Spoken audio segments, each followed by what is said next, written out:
छात्र मित्रों, आप सभी को नमस्कार।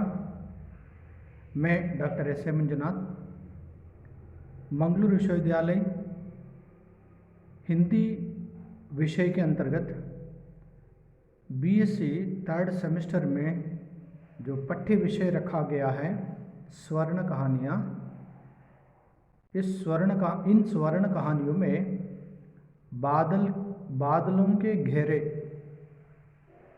एक कहानी इस पाठ्य विषय में निर्धारित है।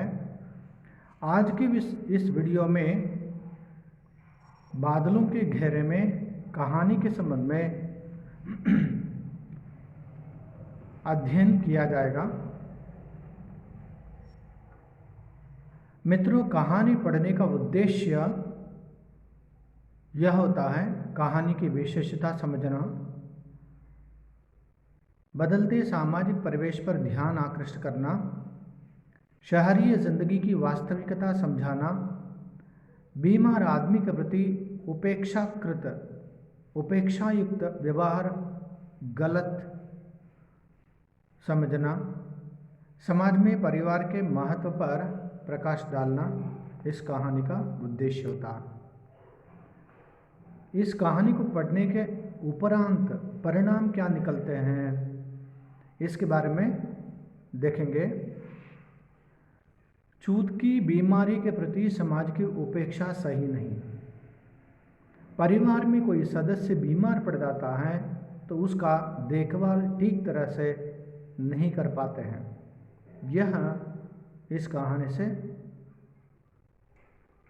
हम जान सकते हैं। समकालीन समाज की मानसिकता को इस कहानी के जरिए हम समझ सकते हैं। आधुनिक सामाजिक परिवेश में बदलते सामाजिक मूल्यों को इस कहानी के द्वारा हम जान सकेंगे। मित्रों, इस कहानी के कहानीकार है कृष्णा सोबती। कृष्णा सोबती आधुनिक हिंदी साहित्य की प्रसिद्ध लेखिका हैं। इनका जन्म 1925 ईस्वी में हुआ। डार से बिछड़ी, मित्रों मर जानी, यारों के यार, तीन पहाड़, बादलों के घेरे आदि इनकी प्रसिद्ध रचनाएं हैं। हिंदी कथा भाषा को एक विलक्षण ताजगी दी है। इन्होंने हिंदी कथा भाषा जो होती है, भाषा को एक विलक्षण ताजगी प्रस्तुत की है। इनको साहित्य अकादमी पुरस्कार से सम्मानित किया गया है और उसके साथ साथ इनको ज्ञानपीठ पुरस्कार भी प्राप्त हुआ है। बादलों के घेरे इनकी एक संवेदनशील कहानी है। मित्रों, यह है हमारे कहानीकार कृष्णा सोबती। इस कहानी में जो कठिन शब्द हैं उनका अर्थ यहाँ पर आपके सामने है। स्नेहवश, प्रेम के साथ, बलिष्ठ, ताकतवर, सुगढ़ हाथों द्वारा, कुशल हाथों द्वारा, दर्दीले, दर्द भरे, निष्ठुर, क्रूर, तालीम, शिक्षा। जो तुम्हें रुचे, जो तुम्हें अच्छा लगे, परिक्रमा, चारों ओर चक्कर लगाना, प्रहरों यानी दिन का एक हिस्सा, महक, सुगंध, सजीव, जीवंत, आधा खुला हुआ। मित्रों, इस कहानी का संक्षिप्त रूप से अध्ययन करेंगे। कथानायक रवि बुवाली की एक छोटी सी कॉटेज में लेटा है। सामने सूखे सूखे बादलों के घेरे दिख रहे हैं। रवि का शरीर कंबल से लिपटा हुआ है। उसकी देह घुलती जा रही है। वह अकेला पड़ा है। उसे देखने को कोई नहीं आ रहा है। अब उसके पास आने का साहस मृत्यु को छोड़कर और किसी में नहीं है। अंतिम सांसें गिन रहे रवि की स्मृति खुल जाती है। रवि, बीमार पड़ा हुआ रवि, वह अपनी जिंदगी की जो बीती हुई घटना जो है उनको याद करता है। उसे जीने का संग था, सोने का संग था और उठने का संग था। वह हर पल वैवाहिक जीवन का सुख भोग रहा था।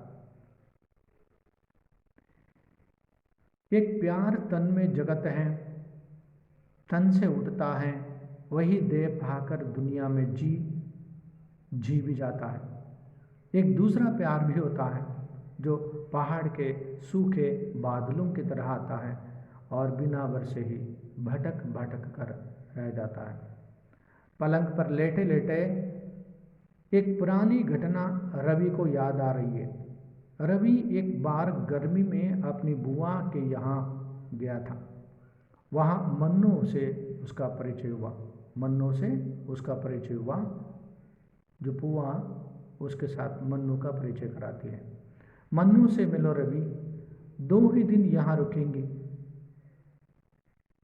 वह परिचय बड़ा फीका रहने पर भी मन्नू की और रवि का वह प्रथम आकर्षण था। मन्नू से बुआ के बच्चों का लिपटना बुआ को अच्छा नहीं लगता था। बुआ मन्नू से कहती हैं, जाओ मन्नो, कहीं घुमाओ, तुम्हें उलझा उलझा कर तो ये बच्चे तंग कर डालेंगे। बुआ बच्चों को मन्नू से दूर रखने का प्रयास कर रही थी, क्योंकि मन्नू छूत की बीमारी से पीड़ित थी।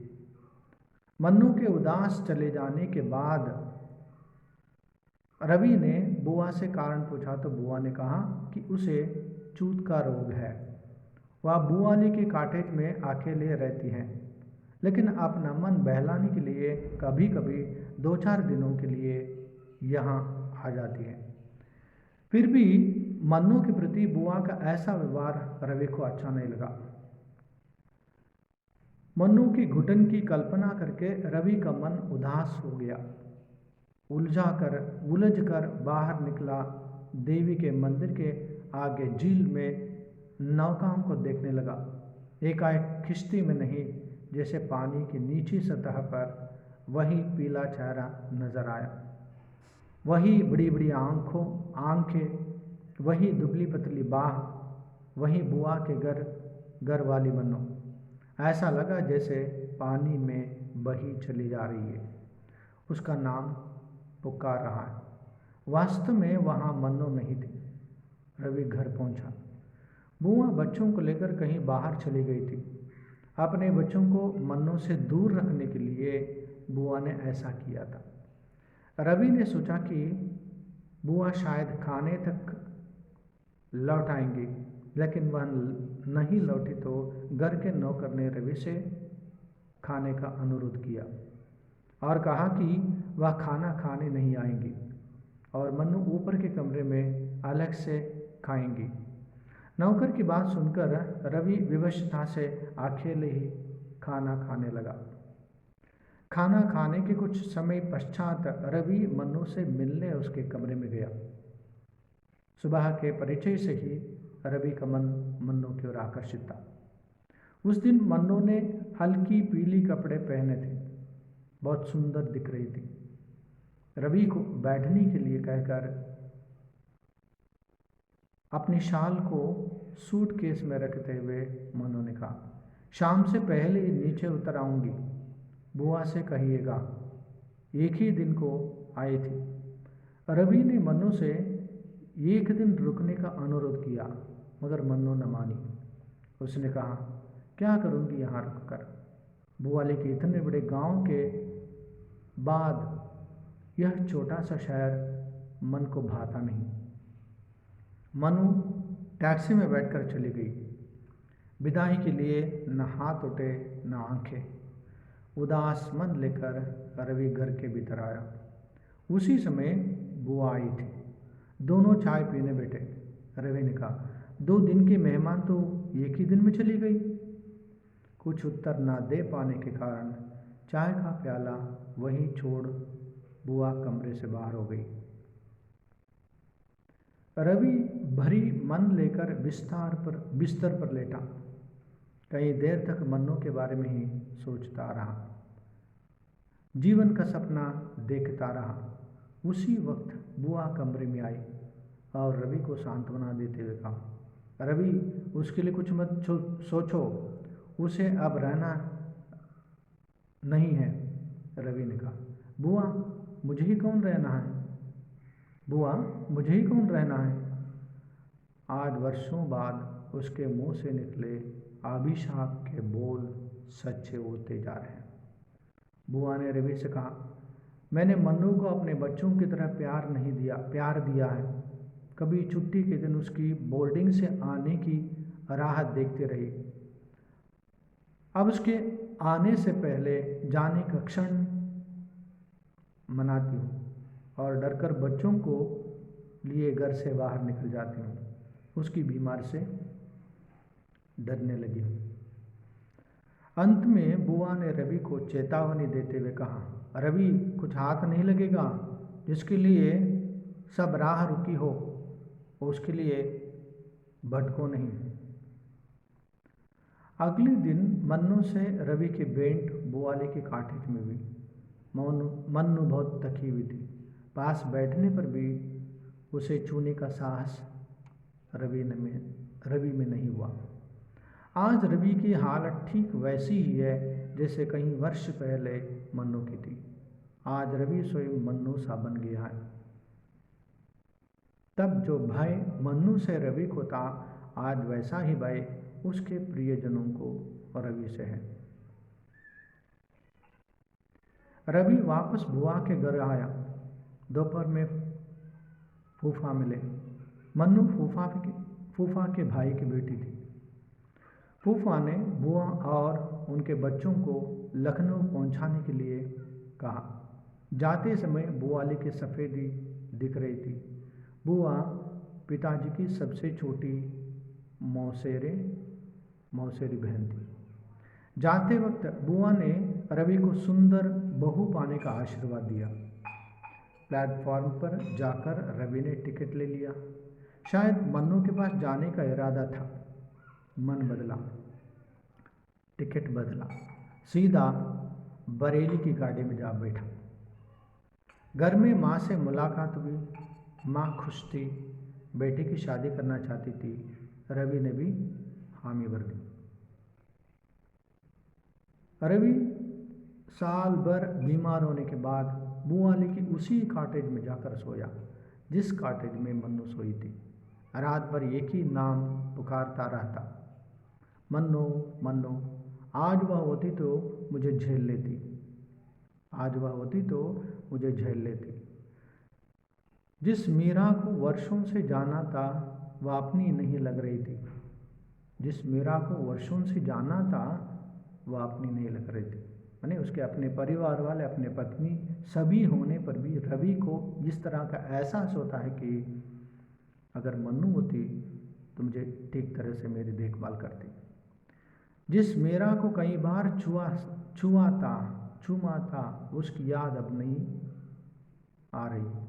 अब सिर्फ मन्नू की याद आती है, क्योंकि सिर्फ मन्नू की आंखें उसे सगी लगने लगी हैं। खिड़की के सामने लेटे लेटे अकेलेपन से घबरा कर जब रवि बाहर देखता है तो धुंध भरे बादलों के घेरे में मन्नू का चेहरा ही दिखता है। अब रवि जान गया कि इस छूटते छूटते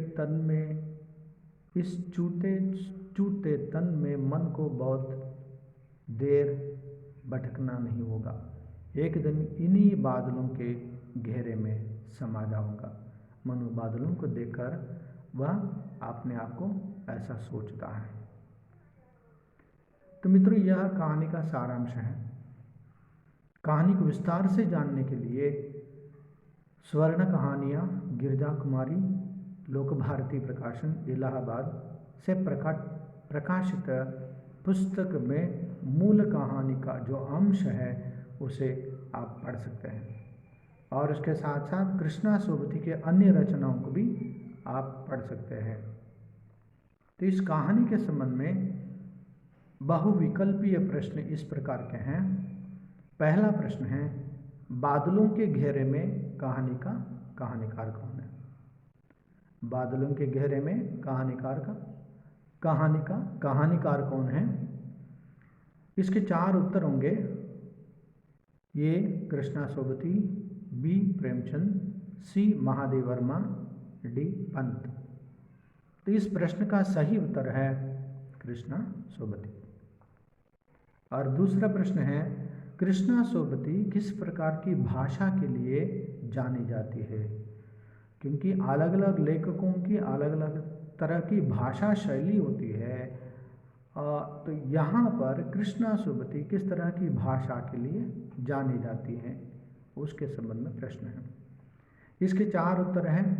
ये चित्रात्मक भाषा, बी वर्णनात्मक भाषा, सी भावनात्मक भाषा, डी विश्लेषणात्मक भाषा। तो मित्रों, इसका सही उत्तर है चित्रात्मक भाषा। तीसरा प्रश्न है, युवावस्था में कौन बीमार पड़ जाते हैं? युवावस्था में कौन बीमार पड़ जाते हैं? इसके 4 ऑप्शंस है।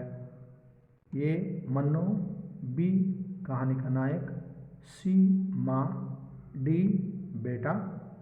तो इसका सही उत्तर है मन्नो। छात्र मित्रों, आज के इस वीडियो में बादलों के घेरे कहानी का हमने संक्षिप्त रूप से अध्ययन किया है। विस्तार अध्ययन के लिए आप मूल कहानी को पढ़ लीजिए और उससे आप अधिक जानकारी प्राप्त कर सकेंगे। तो सुनने के लिए आप सभी को बहुत बहुत धन्यवाद।